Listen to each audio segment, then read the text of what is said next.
Hello there, everybody. I'm Jeff. This is Tabletop Toolbox, and thank you for tuning in to the Weekly Ratchet. Today, I'm going to talk a little bit about local board gaming conventions. I'm going to talk about some games I've played at a local board gaming convention, and then I'm going to talk about just how disappointed I am in all of you.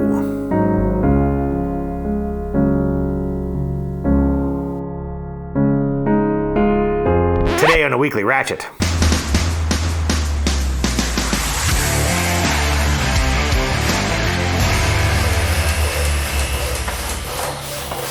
Yes. Welcome. I hope everyone has had a fantastic week. It is now the second week of March. Things are starting to thaw off here a little bit in Central Virginia, so that has been fantastic. Also, I hope everyone sprung forward over the weekend, at least here in America. That always kind of sucks, especially when I was up until like 2 o'clock in the morning Sunday night, the original 2 o'clock, and so I went to bed at 3. Anyways, it's weird. But I hope everyone is having a fantastic time. Let me get into some new games here in the Treehouse. I thought this was going to be a short list, but it's not going to be a short list. I actually got a lot of stuff this week. First up was Imperium Horizons. This is by David Turczi and Nigel Buckle, the same team behind the Voidfall game. These are, it's a deck building game with a sort of a civilization abstract kind of a theme. I was shocked when I opened the box and pulled this thing out because here is the original Imperium game. Actually, this is the second one, Imperium Legends. I think Legends and Classics came out at the same time.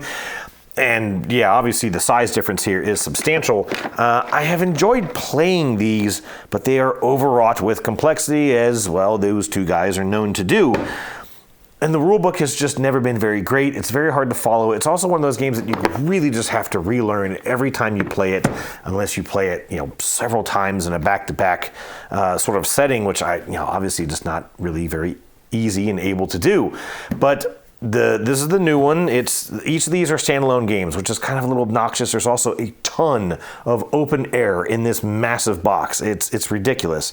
But they definitely revised the rulebook. The rulebook is huge. It's much thicker than the original and also the full size of this box. So obviously they took note of some criticism and tried to improve the rules, but there's also just a lot of sort of extra stuff in there. They've got core systems and sort of like mission statements, like, here's the idea behind the game, which is fine. I don't have any problem with that, but it was just a lot of reading.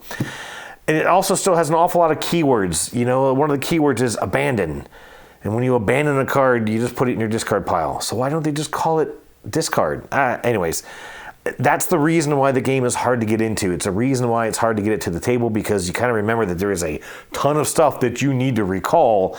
And, you can find yourself digging through a rulebook. Also, each faction in this sets up very differently. Each faction is just a deck of cards. It's almost entirely a card game. There's some little tokens that represent resources. Anyways, don't want to go into it too much right now. I'm hoping I'll get to play this maybe even this week. We shall see. Imperium Horizons.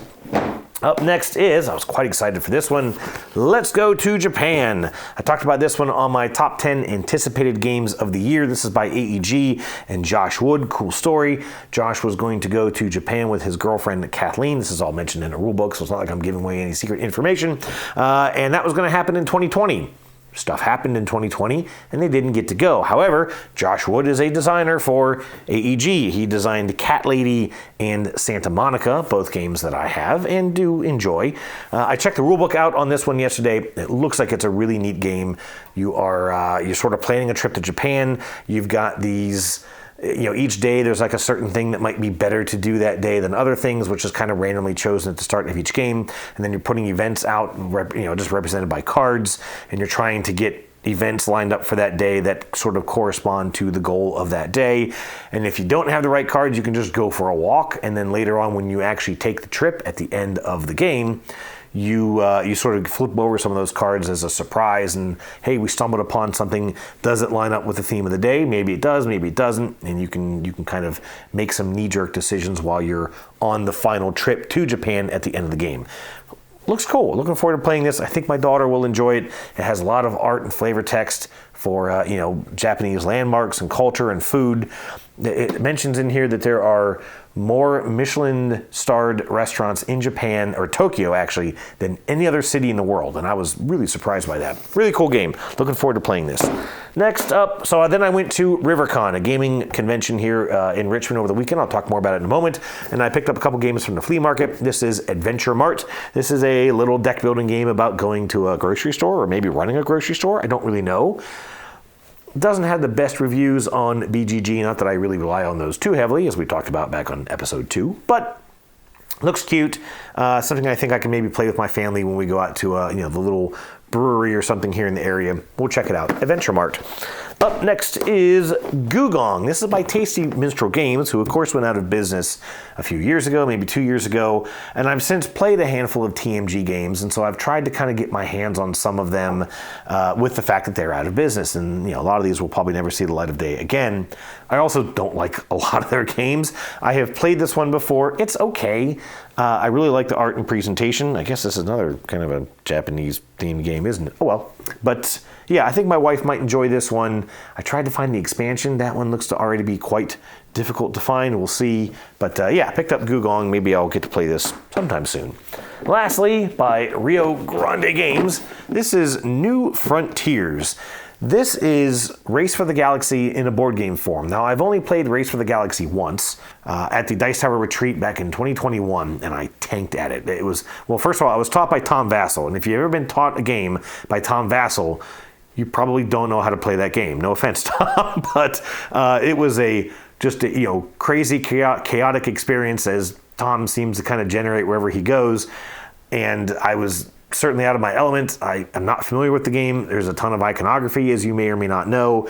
It's sort of an engine building game, if I can even describe it correctly. And you're trying to sort of take over planets, obviously all to get points. And I did a terrible job. But I played this with my friends Katie and Greg of the Meeple Society. I played it at their house. One of the trips I took up there last year. And first of all, it was a much less stressful environment. Thank you very much, Katie and Greg. And I really enjoyed it. I had a lot of fun with it. I didn't win it, but I was able to sort of had a lot more time to wrap my head around it. I like a little bit more of the components to work with than just a deck of cards. And I got this for a really good price. So, New Frontiers. There's also expansion coming out for this year. I'm curious to see what that will do. Let me see. I think that's it. That's all I got. Let's move on.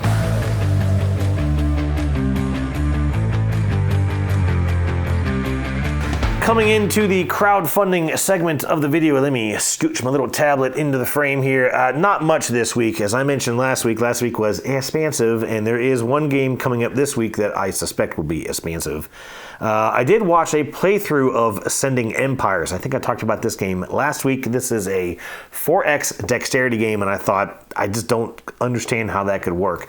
But they actually had a Dice Tower playthrough of this a few weeks ago, and I watched it, at least the first maybe third of it or so, and it looked pretty fun. I like some of the stuff that it does, and I'm really impressed. So they've got planets in the game, and I was trying to figure out how the heck can you have a planet in a dexterity game, a 4X space game, first of all, that you're obviously going to be hitting with ships. How do you not move these planets all over the place? Well, the neoprene mat that the game comes with actually has little holes in it, and the planets kind of sit down into those indents in the mat, and so they don't move around, which makes a lot more sense. It does also mean that your universe is going to be static and constant every time you play, but I still don't think that's going to necessarily add a ton of benefit. I think there's still going to be a lot of replayability to the game, because obviously it's not like you're going to be able to flick through it perfectly every single time unless you're a master crokinole player. I don't know, but it looks pretty neat, so I'm going to keep my pledge on Ascending Empires. Tomorrow, Robot Quest Arena Bot Battle is coming out at noon Eastern Standard. We're in Standard Time now tomorrow, and I'm going to try and be backer number 1 on that one. Love this game. I've talked about Robot Quest Arena before. It is a very fun, random chaos battling game based on everything that I have probably mentioned to you already. You would probably think that I would hate this game. And I could see the potential for people to hate this game because you just spend the whole time just getting the crap beat out of you by robots. But there's no penalty to it, right? When you die, you just respawn and you go right back in the game. You don't really lose anything. You can have some defensive cards that get taken away, but that's the idea. They're kind of like temporary shielding cards that they come and go very quickly. I've had a ton of fun with this. Great game, Robot Quest Arena. That's all I'm really checking out for this week. Are there any games that you are keeping an eye out on for crowdfunding? Let me know. I know there's a lot of stuff going on, but these are the only ones that I'm kind of focused on right now, trying to save a little bit of money. So that's it for this week.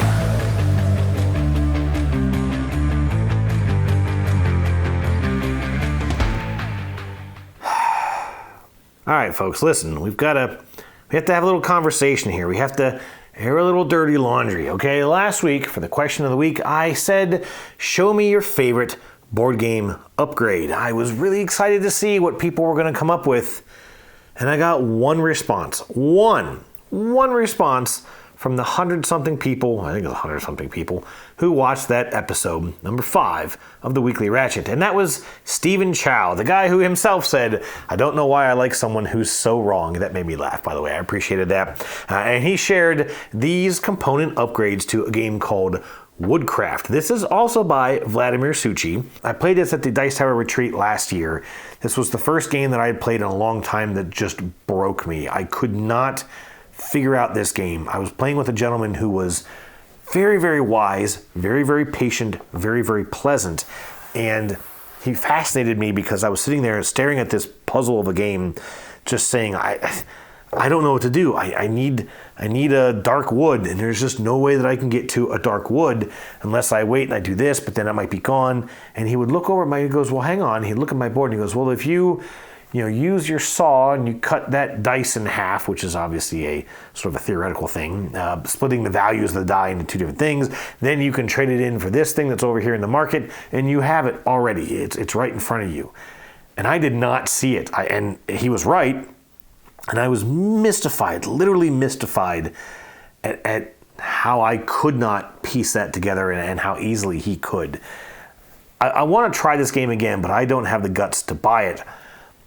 And what was really interesting was that the Dice Tower copy that we were playing on had these upgraded bits that Steven sent me a link to. You can purchase these off of Etsy. I think they're a combination of 3D printed and maybe acrylic. I'm not sure how these things are made. They are very, very nicely detailed. There is a toolbox in this game that looks adorable. Just fantastic components that obviously do not come in the base game. So Steve and I totally agree. These are a fantastic upgrade, and I appreciate you sharing them.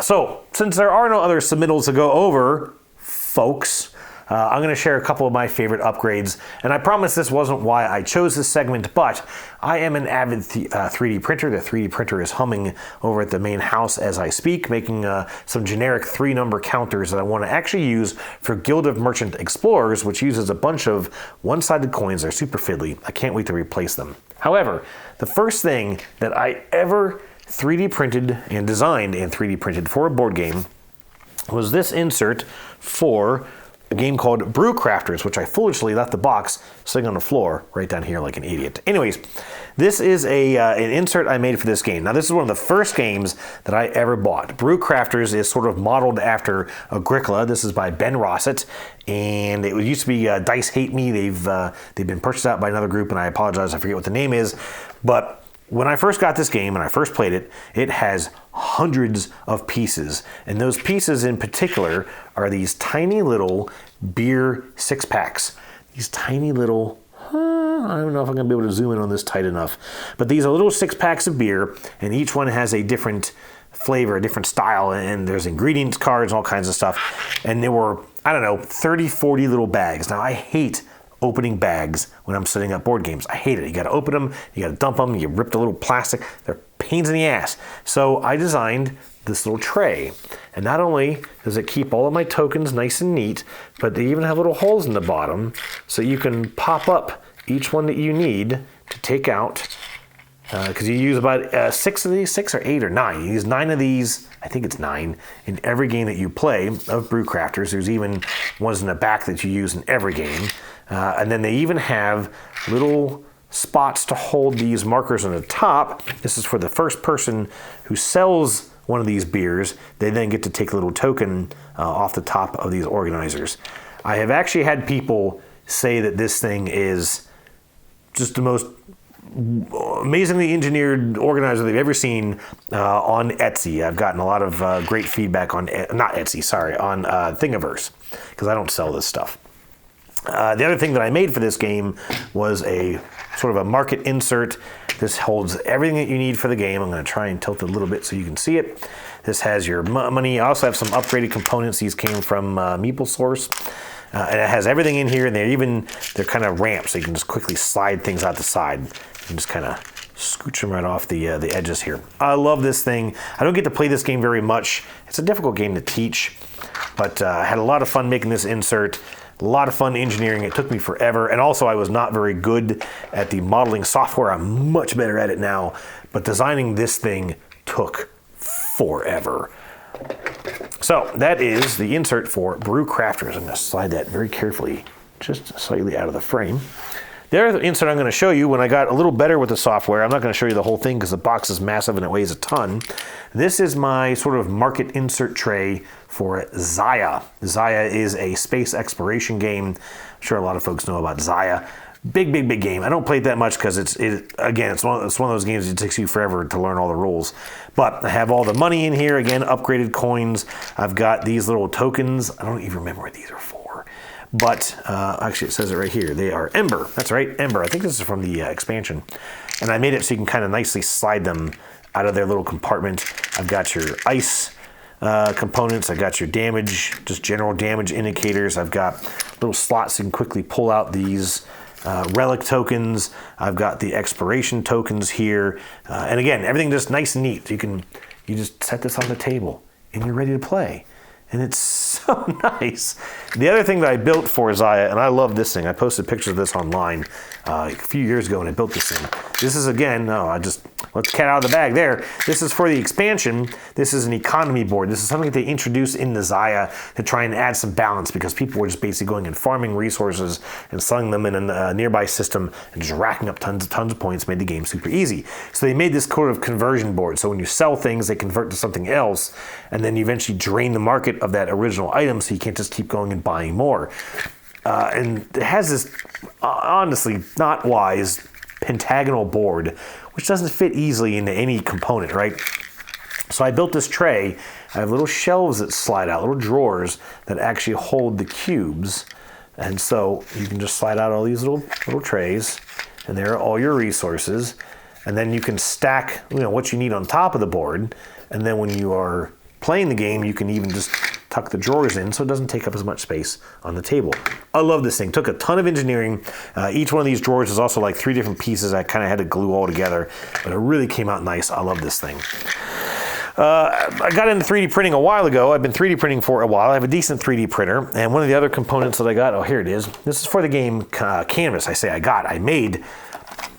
got the printer that I have is a Prusa i3 MK3S Plus with the MMU2S, nerd.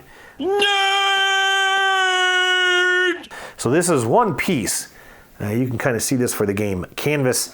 This is a tray that holds all of the various ribbons that come in the game of Canvas, and I color matched the filaments as nicely as I could to the various components. Now, this print took this thing is broken. This print took something like 30 hours because it has to keep changing between the colors, and it kept jamming up. It was giving me tons of trouble.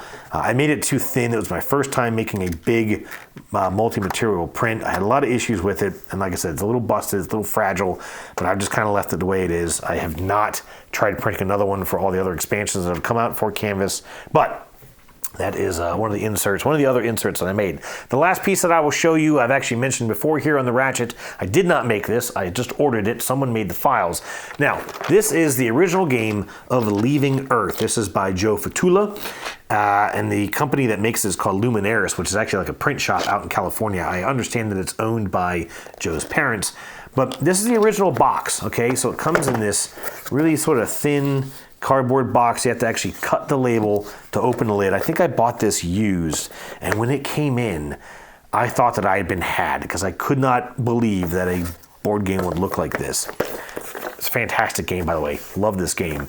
And there's a couple expansions for it, and they're packaged the same way. So I found someone online on Board Game Geek. You can go onto the Board Game Geek listing for Leaving Earth. You got to dig through some of the forums, and I found someone who designed this. It's a regular cardboard box.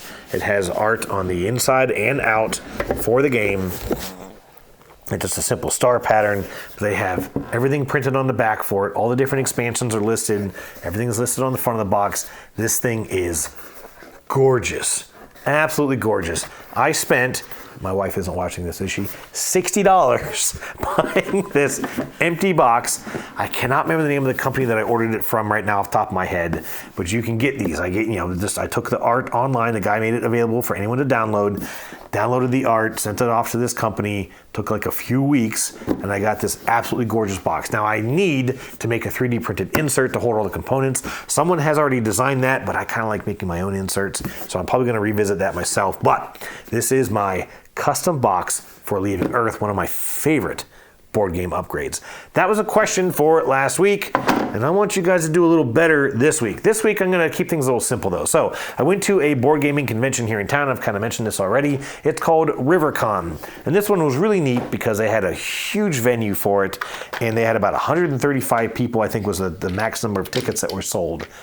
The problem that I had and the problem that I've had at RiVirCon in the past, again, it's right here in the Richmond area. It's only 135 people. You get some people coming in from, neighboring towns, but not that far away. The problem I've had with it is that you get a lot of cliques, okay? You get a lot of people they come with their friends, and they only want to play with their friends. There are people who go to this event who I know, I've seen them all over town, I've seen them at other gaming events, and they won't sit down and play a game with me or my friends because they don't know us. And I'm like, we've known of each other for years. Sit down and play a damn game. Let's hang out. Let's get to know each other. We could be long lost friends who just don't know what we have in common. So my question for the week, I'm not going to get into this right now, of course, is how might you recommend getting folks at a small local con, 100, 150 people, to break out of their shells? How would you recommend an idea? And I've got a couple ideas, but I'm still kind of working on them. I'm looking for suggestions. This is actually I'm looking for opinions on how would you encourage folks at a gaming event like this to play with new people, to sort of split out from their established groups, meet new folks, play new games, bring their own games that they can introduce to people, and just, try something new. I'd love to hear your recommendations. I want to try and pitch some ideas to the organizers of the event who I know. Again, I socialize with a lot of folks in the area. I know of them. I may not be great friends with them, but we chat, I communicate with them, and I'd love to share some ideas to try and get some more networking here in the area. Get to meet some new folks, get to play some new games, because I brought my own games, but I've already played my own games. I want to play some of the new games that they brought, but they won't open up to other folks. Anyways, that's the question for next week. I'd love to hear what you've got to share.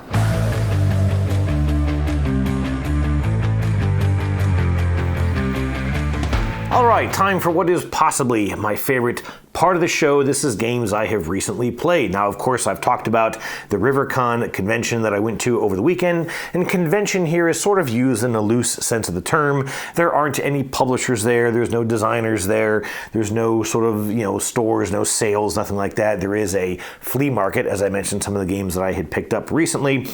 But anyways, just got to, you sort of in a large indoor basketball / auditorium type thing, and just 100-something people in the room. Now, my goal always for these kinds of events is to try and get to play some games I haven't played before, games I don't have, and also I do like to try and meet some new folks, especially in a local event like this where there are people that I might live nearby that I didn't know about, and I'm always looking for new folks to game with. And of course, I've already talked about that there a little bit. Anyways, however, I've also learned at these events that if you are not set up there, if you're not kind of ready to get playing at the start of the event, it becomes very difficult to get into a game. Even if you do have the opportunity to join people who, maybe came as a group, they're starting to set up. If you can jump into a game, great. Or if you have something sort of set up, so someone who walks in, even if they're waiting for other friends to show up, you might be able to coax them into joining you at the table and playing a game. And that's exactly what I did with the first game I played over the weekend, Ancient Knowledge by Yellow. And of course, I've talked about this game here already. This is an engine building game where you have both passive and dynamic engine building elements. And so, things are kind of coming and going throughout the game, and you're trying to obviously generate an engine, getting you points throughout the game as you play. And I did get 2 new people to join us with this. Also, my friend Daniel, I've mentioned here several times. He knows the game, first introduced me to it, and taught this to the new gamers, and we got into it fairly quick. I had a tough time personally with it. I was distracted, I think, by just, the large environment we were in and sort of that first game of the night. I did not do well in this game. But the other folks playing it did really like it. The problem still with Ancient Knowledge, especially for first-time gamers, is that there is so much to absorb. There's so much that you need to read and understand on all these cards, how they work in the order in which they fire, which even I got wrong in this first play. I put a card out that rewarded you by letting you remove Broken Knowledge, which doesn't usually show up until later in the game, and I foolishly played it at the very beginning of the game. And so for several rounds it sat there doing absolutely nothing for me until it fell off the timeline, then putting the Broken Knowledge onto my board, which I couldn't get rid of anymore because the card that would let me just went away. Rookie mistake, right? Even though it's like the 4th time I've played it. But we had one particular gamer who, obviously a very intelligent person and was really getting into the meat of the game, clobbered all of us in his final score, but made the game take quite a long time. We played this for a good 2 hours, despite the box saying something like 30 minutes per player. Actually, I guess that's kind of accurate, isn't it? Yeah, a long game. It feels longer than maybe it really should be. Still something I enjoy, but I might stick this to a 2-player game. Ancient Knowledge by Yellow. Then we, since we were there kind of long enough, and the Friday day of the show started at like 4 o'clock, so it was already kind of dinner time. Went to go get some food, came back. Daniel and I kind of milled around trying to find some games to jump into, and like I said, that was difficult to do. We finally grabbed one other player who wasn't able to get anyone to sign up for Star Trek Ascendancy, which was good because he'd been there all night. But we sat down to play Autobahn. This is from Alley Cat Games, and I'm not going to try and butcher the designers' names. I'll just put them right here on the screen. But I've had this game. This is my copy. We did not play on my copy. I didn't bring it, but Daniel did. And I've heard a lot of just sort of casual negative press about this game, but it's about building a German Autobahn, kind of that automotive theme, which I'm actually really interested in. So I backed it, and then when I started hearing negative press about it, I just kind of shelved it and thought I'll get to it at some point. Well, we got to it over the weekend. This is, I don't even know how to start explaining this game. It's a neat game. It is a neat game. It is sort of this route building / a little engine building / end game goals that you have to unlock first / pickup and delivery / there's probably more stuff I'm forgetting about, but you're building the German Autobahn. This is, I believe, set in kind of like the World War II era, and I'm not a history buff. I apologize if I'm getting that wrong. But for example, the eastern part of Germany is not accessible in the beginning of the game. It eventually kind of unlocks, and you can start building out in East Germany. But you are building out the German Autobahn, which actually consists of multiple highways across the landscape. Each one has a different color. It almost kind of looks like an underground metro map. If you've ever been to a major city and seen something like that. So you're building out these highways. And when you do that, you're sort of putting workers in the offices representing the different highways, and you can eventually promote them to a point where they're actually unlocking endgame scoring. So everything that you do in this game, adding segments to the roads, upgrading those segments of the roads, putting in service stations, gas stations across the landscape, picking up items and delivering them to other countries as you connect to them, throughout the game. None of that stuff gives you any points unless you unlock the ability to earn those points by the end of the game, which I just didn't quite do enough of. I was really close, and our scores were very tight, so I came in last place. But if I'd gotten just one more promotion in the game, I would have easily cinched it.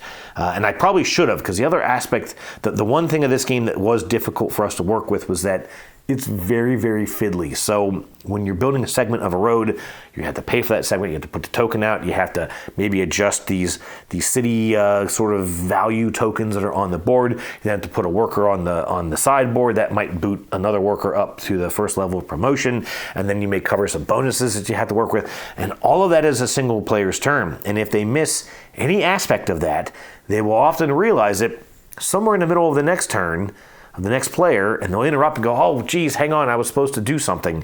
And that happened a lot in this game, and it was I mean, we were all getting along. We had a good time with it, but it was frustrating, and we were kind of laughing about it. I think Jason, who joined us in this game, interrupted Daniel twice in the same turn. Oh, geez, I forgot to do this. Oh, hang on, wait, I also forgot to do this. We were laughing about it, but it was definitely, it slowed the game down. We had to kind of stop and check things. Also, Daniel taught it, and it's a tough game to teach, and so he kind of struggled through that teach. And then we played the game for about 20 minutes and then suddenly realized that we had forgotten this entire aspect of putting workers into these offices. And we had to go back and kind of remember, okay, well, who put that segment there? Okay, then you should have a worker there. And, I know I did this one, but, oh, no, hang on, no, you did that one. Oh, it was difficult. In the end, though, however, all three of us really enjoyed this game. And despite the fiddle factor, despite the fact that you've got these little trucks that you're putting these cargo containers on, and they don't sit quite nicely on the truck, and the trucks can't sit on the road segments once you actually have the little road segment token there, which is a cardboard piece. It was fiddly, but even with all of that, we really enjoyed the puzzle.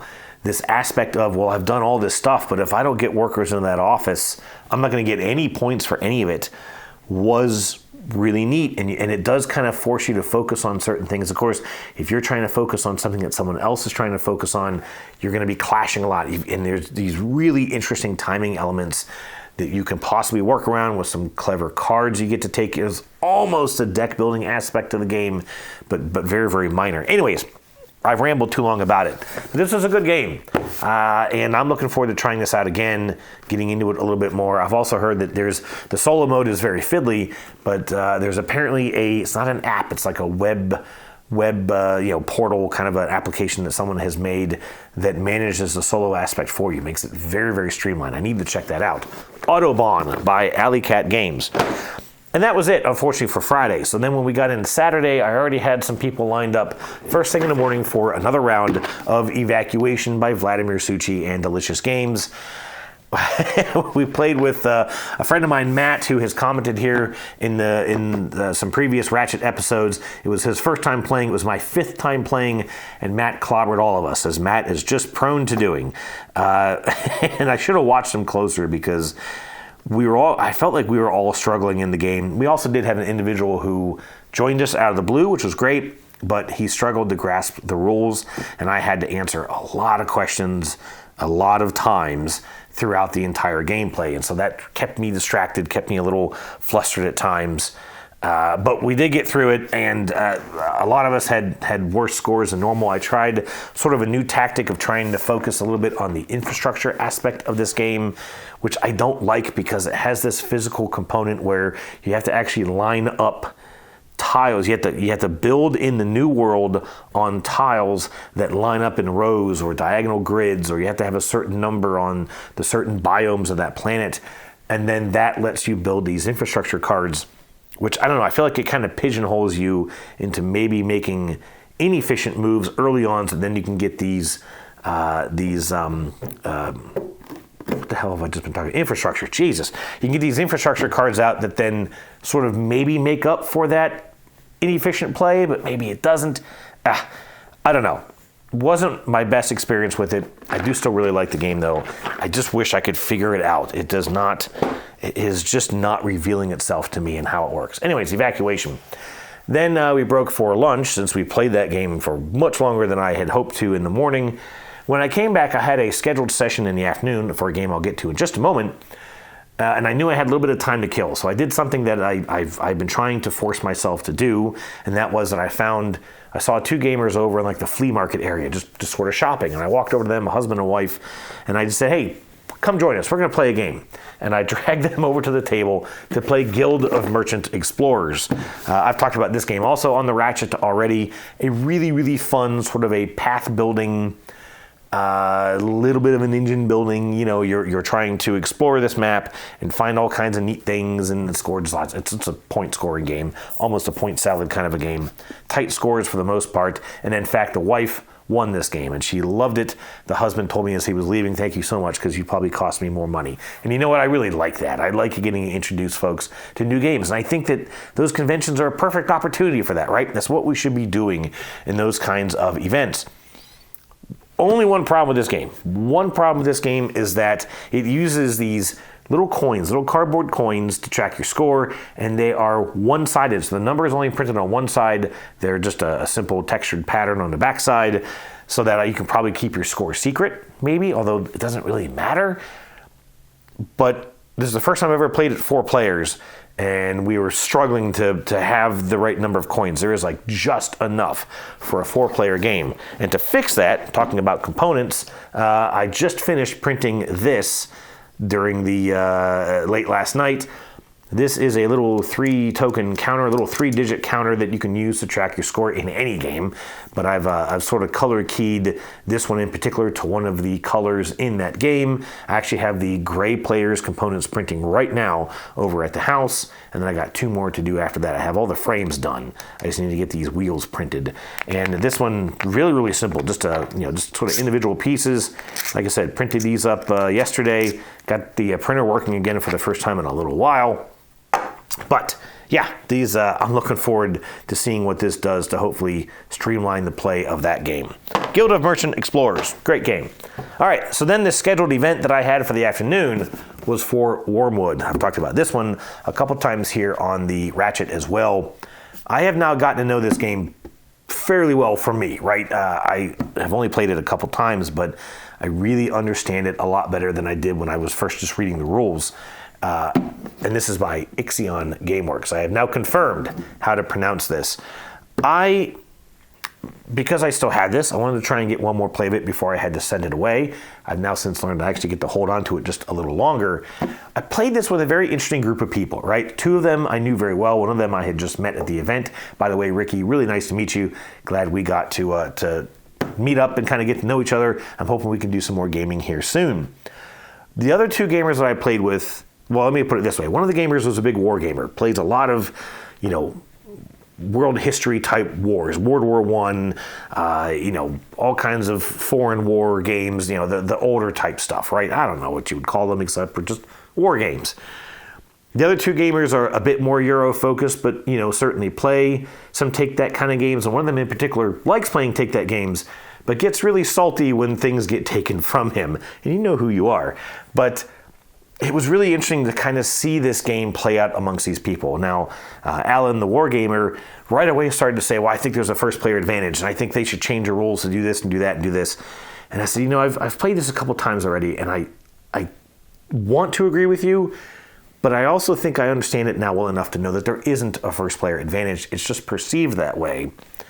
And I was the first player, and I did not win. In fact, the last player, who was Ricky, he won the game. But it was interesting to see how different people sort of approach this. And there is a lot of take that. It is kind of a mean game. But the interesting thing is that you can't diminish someone's score. Once they have scored the echoes that you're trying to get in this game, these remnants of the Ark ship and sort of the lore of the game, once you've scored them, you can't lose them. I thought it would be interesting to let that happen, but now that I've played it a few times, I think the game is already robust enough as it is.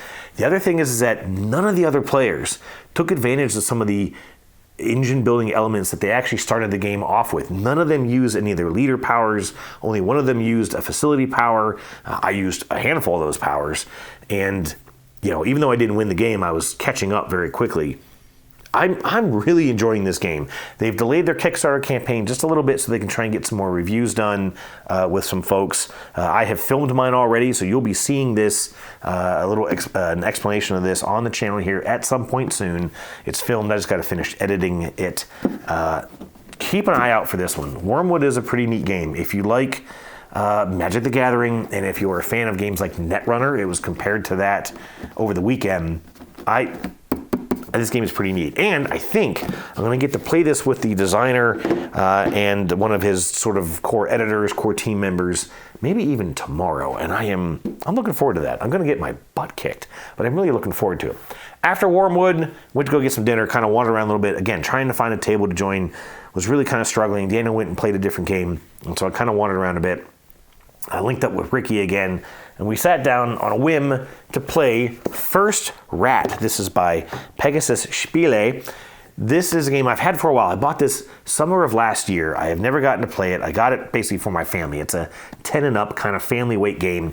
The idea here is that rats have discovered, or they've been told, that the moon is made out of cheese, and so they are deciding to compete to build a rocket, a rocket program, a shuttle program, whatever, and be the first rat to make it to the moon made of cheese. It is a delightful, just adorable little game. You're going up this simple track. You are collecting components that then you can contribute to the rocket's program. You've got baking soda and vinegar to build the thrusters.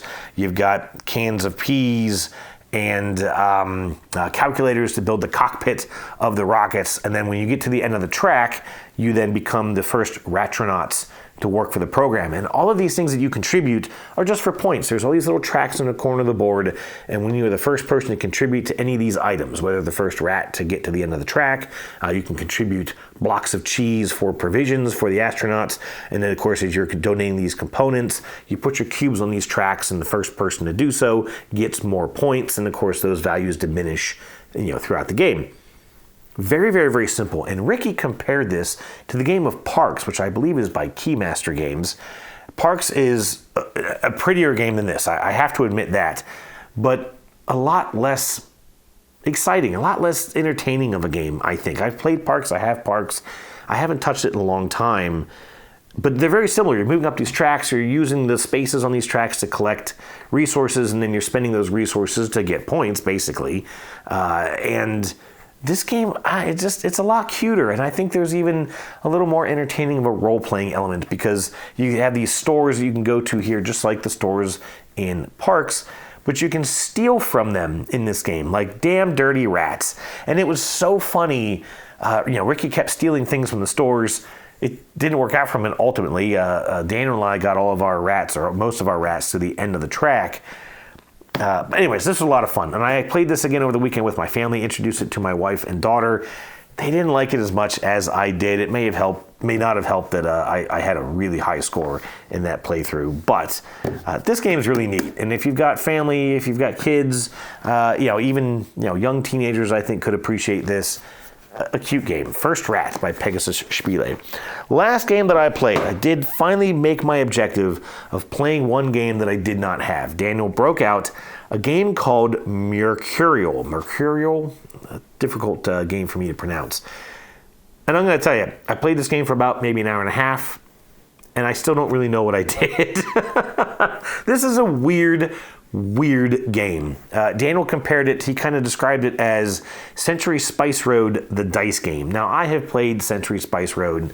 I did not care for it at all. Very, very light. Very, very little meat to it. I know it's very popular, and if you like it, that's perfectly fine. Not every game, has to be liked by everybody. You don't have to yell at me because you think it's the best game ever. That's fine. To me, it was just very lackluster. Even my wife didn't find much, sort of enjoyment out of it.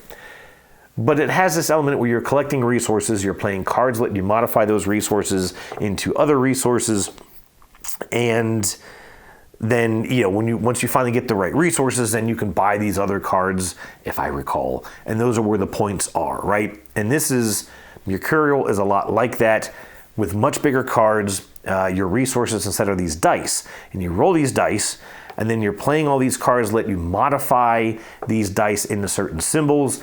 You're using those dice and maybe some, like these gems, I don't remember what they're called, but you can use those as sort of wilds to supplicate dice that you don't have to buy these spell cards. Once you claim enough spell cards, you can use them to attack these bad guys. Thematically, it just didn't click with me, but there are these cards at the top of this large mat, and this is a very well illustrated game. The art is very, very nicely done, but you've got these cards, and they have either fire damage or restoration points that you can then spend with these spell cards to acquire those cards. So you can deal a bunch of damage to destroy the enemy, or you can use a bunch of restore to, heal the enemy. It was weird. Maybe save the enemy. I have no idea. All of us did agree that it was a little bit long. We played this at 3. I was kind of done with it, by about halfway through the game. I was probably done with it sooner than that. But I tried to, just sort of get into it and play it, let folks have fun. I did not win it. I actually came in second place, though, which I was surprised by.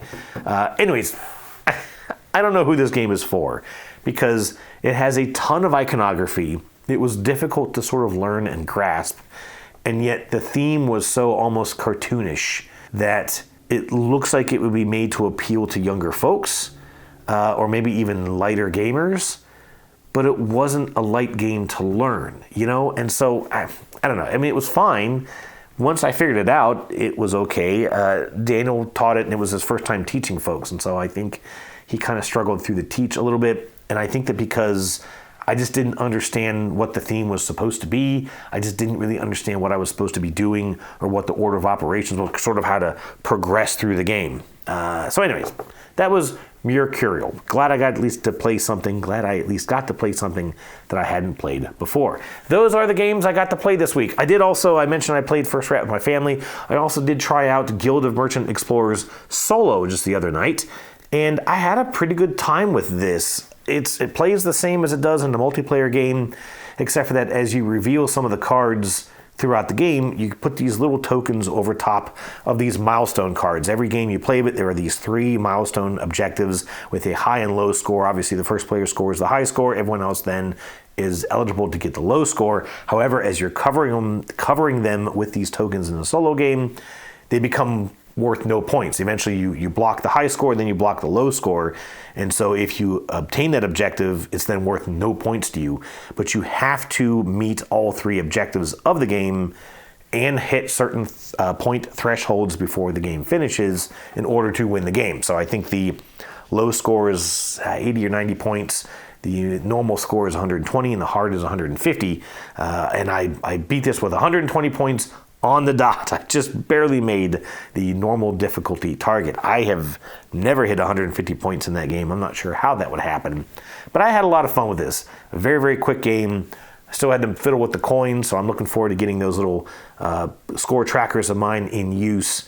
But yeah, that was what I did over the weekend. So tell me what you've been playing. Let me know in the comments. And what is this? We're not done yet?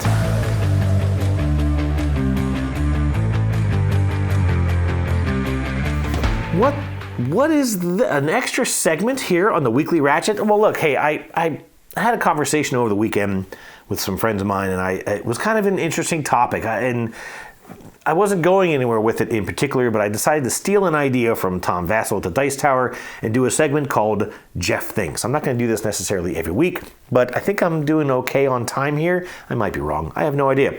But I wanted to talk about something, and I'm going to talk about the Sky Mines game from Alexander Pfister. And yes, Stephen, I'm sure your ears are perking up. But I've talked about that game now even twice here on the show. I talked about the fact that as you play the game, you have these cards that let you trigger certain actions, and then of course they sort of go into these discard piles. You only get to pick one discard pile back up at the end of the round, and that's all you have to work with in the next round. I've also talked about Voidfall. Voidfall has these focus cards, and as you play them, your options of the actions that you can take kind of dwindle. So if you've played all the cards that have the combat action on them, you then have no further way in that round to engage in combat. I've also talked about games like Evacuation, and I think I've talked about Eclipse Second Dawn. I haven't played it lately, but I think I've just mentioned it. And those are games that, on your turn, you can basically pick any action that you want, but there are increasing costs with every action that you take. In Evacuation, your first 2 actions are free, then it's 1 energy, 2 energy, and 3 energy for every action beyond that. In Eclipse Second Dawn, you can take any action that you want, but you're removing these little tokens from a sort of a money tracker across the bottom of your player board, and at the end of the round, you have to pay that much money. And if you can't, you then have to actually start liquidating your assets. You have to start, evacuating various systems that you have in play to put the tokens back on the board to lower the cost of what you have to pay for the round. And I was just chatting with some of my friends about the difference in playing those games. I tend to gravitate towards the games, the latter side of that equation, where on my turn I can do whatever I want to do. I can choose any action that I want to take to try and work towards the goals that I feel are, what I want to work towards, but I just have to manage those costs, right? I have to be mindful of what this is going to cost me. In Evacuation, it's especially difficult because you have to pay for the action immediately, and so if you just don't have the energy, you're kind of out of luck. You also need to save some of that energy for the end of each round to move ships back and forth, whatever. In Eclipse, you're kind of a little mindful of what you can do. You can kind of plan a little more effectively, maybe. But, again, you're sitting there like, well, gosh, if I take just one more action, I may not be able to pay the bills, or you can kind of think about what am I going to have left over for the next round to work with. I'm going to have like $2 to my name. But I still enjoy those kinds of games, as opposed to the other side where it's like, gosh, I really want to be able to do something, and I just flat cannot do it because I don't have the cards in my hand. Maybe if it's a worker placement game, maybe that spot is blocked by another worker. And again, you're out of luck. You just cannot do what it is you want to be able to accomplish. And that's just my thought on those types of games. And of course, those aren't the only two categories of games out there by any margin. But I'm curious, what do you think? What is your take on those two different avenues of games, especially from a game design standpoint? How do you feel when you just cannot take a certain action because the game itself is limiting your ability, as opposed to, well, you can take the action, but then you've got to really, consider what it's going to do to you. Just different styles of gaming, right? Different styles of game design. Anyways, that is what I have been thinking about lately. Curious to know your thoughts. We can kind of treat this like a question of the week part 2 if you'd like. That is it for the Weekly Ratchet here this week. I hope all of you have a fantastic week. Thank you again for tuning in, and I will catch you again soon. Cheers.